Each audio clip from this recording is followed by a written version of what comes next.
do with the fusion of old and new. It's to do with the way that the royal family is somehow able to hold on to its ancient role, if you like, in terms of our history, but also blending some modern elements, and that's not an easy balance to make. No, it's not, Hugh, and it's something the Queen has been very conscious of throughout her reign. That sense that monarchies have to evolve; they have to move with the times, or they disappear. But at the same time, they must get ahead of the times, and it is a tough balance. But days like today, as you say, you've got all the full panoply, the tradition, the pageantry, what people expect to see when they come to Britain. But at the same time, it's younger members of the royal family coming through. It's, as you say, it's being live streamed, and throughout the year, we've seen a range of events, from the very traditional ones to modern events. We've seen, whether it's the Duke of Sussex organising his Invictus Games, or some of the new developments, the Duke of Cambridge with his work with football and mental health. You see the royal family doing the things that people expect them to do. There we see all the family out waiting there to welcome home Her Majesty as she comes back to the palace. And very much ancient and modern together. This year, taking salute at the centre gates, Police Sergeant Ray Wrigley, served with the police for over 30 years, along with his colleague PC Ian Davey. With him today, they'll be retiring this year, so a lovely day for them to remember.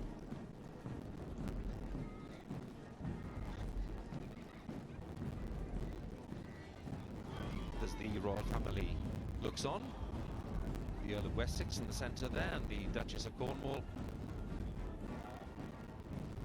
It's worth reflecting on the fact that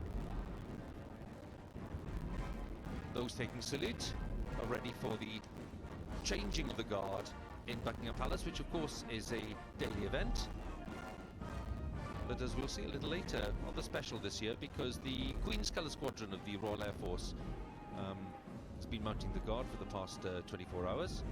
It's the first time they've done so on the Queen's birthday parade itself, before the Grenadier Guards take over today. As they do in tradition, the escort will mount guard after the parade itself.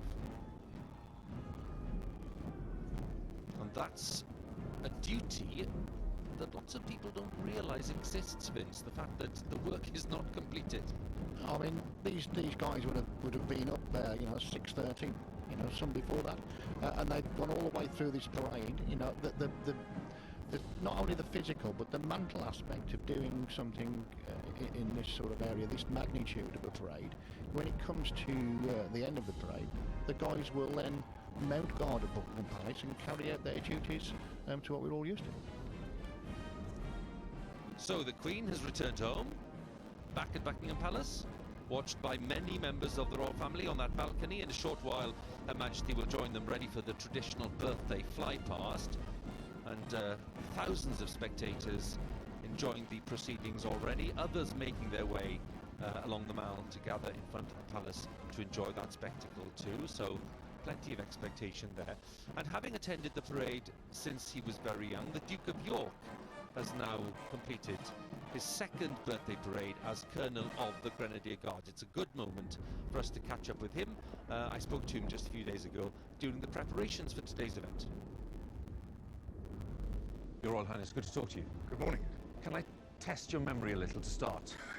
Yes, of course. Let's have your earliest recollection of the birthday parade. Oh, I must have been, I suppose, about 5 or 6, watching it all unfold from the window at Buckingham Palace, and then to go and stand on the balcony and see everybody coming back. Those are my earliest memories of the troop. How has your perception of the event changed over the years? It's interesting because as a child one looks at it, it's all very exciting. There's lots of red tunics, bearskins. Old guard and new guard are on parade together until it is over. And then having the role of Colonel Grenadier Guards thrust upon you, I have a completely different appreciation of the effort that everybody puts in, not only for their own part in the parade, but it's the number of different pieces that fit together. Can we talk about the role of Colonel of the Grenadier Guards, because there's a very rich heritage to the role, and indeed you're following in the footsteps of the Queen and the Duke of Edinburgh. I don't remember my mother being the colonel. I mean, I learnt a lot from what my father has been doing as colonel, but you put your own little twist on it. And so what I've been working at is getting to know everybody. You have to remember that these are household troops. These are the people that are the closest to the monarch, and the Queen's company is the Queen's bodyguard.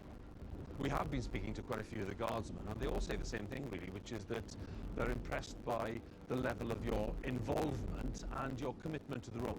I come from a service background, so I understand how important it is to be able to work with, as it were, your men. And if you've had a ship, as I've had, you understand what they expect of you. It's about making everybody realise that we are all of one company. I happen to be a member of the royal family, but I've been there, done it, seen it, and it's a great privilege, as it were, to be there, what I would describe as ceremonial head. I am constantly amazed by the reports that I get from around the world about how the Grenadiers actually perform as a team. I am extremely proud to be your colonel, and I look forward to seeing many of you as the next couple of years go by. Given that the Grenadier Guards are providing the escort, taking centre stage, that adds a different dimension again to this year's parade for you. Yes, somebody will be with notepads and pens. Always are in those accounts. Oh, yeah, when he's done that wrong, or oh, that was good. But I'm looking forward to seeing, as it were, my soldiers on parade, doing what I can only describe as an absolutely outstanding job. What is it, in your view, that explains the enduring popularity of the parade?